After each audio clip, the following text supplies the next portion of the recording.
Good morning, students. Today we are going to start a new chapter, chapter 14 from your textbook, which is Sources of Energy. Because the name of the chapter is Sources of Energy, let's first focus into the term energy. You have studied about energy in your previous classes, so let's just have a recall of it a bit. Okay? So let's consider a situation like you're having a morning walk and a dog happens to pass by you and it starts barking at you. Very simple reason, the dog doesn't like you at all, so it barks at you. Now you can't bark at the dog back, right? So what you are doing is you are picking up a stone from the ground and you are throwing the stone towards the dog. When you are doing this, you are actually doing some work.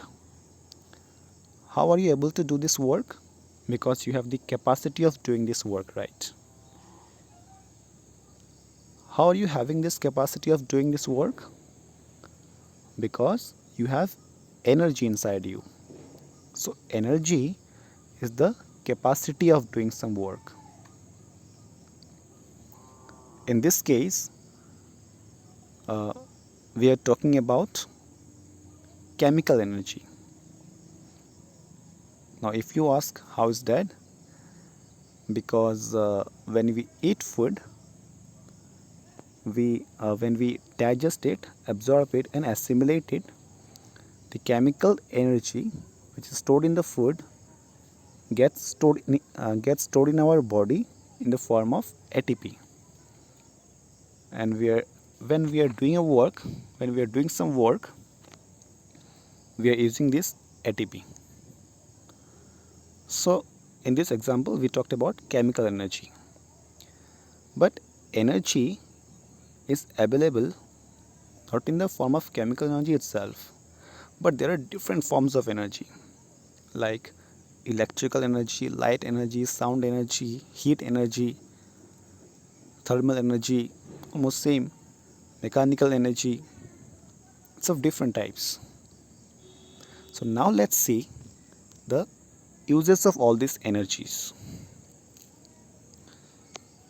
We use energy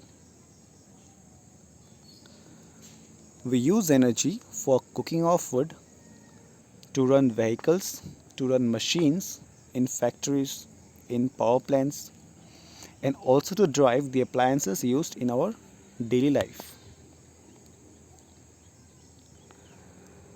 So energy is being continuously used by us. When we are cooking food, we are using energy.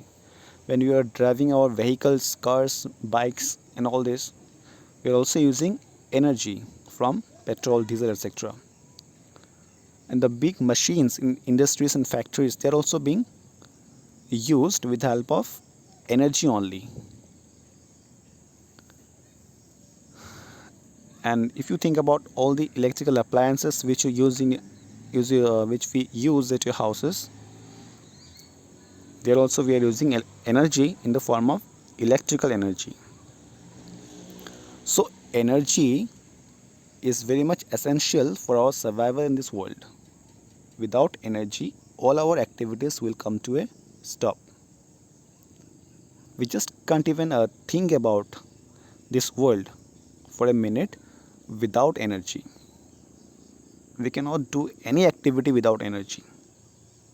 If we stop using energy for some time, for a single minute, then all our activities will come to a halt. It will come to a standstill. Now, source of energy. A source of energy is one which can provide adequate amount of energy in a convenient form over a long period of time. So a source which can provide us with sufficient amount of energy, and that too for a long period of time, and also the energy must be in a convenient form, usable form. That we call that source, we call it a source of energy. So in this chapter we will basically talk about all the sources of energy, and we'll discuss each of these sources in details.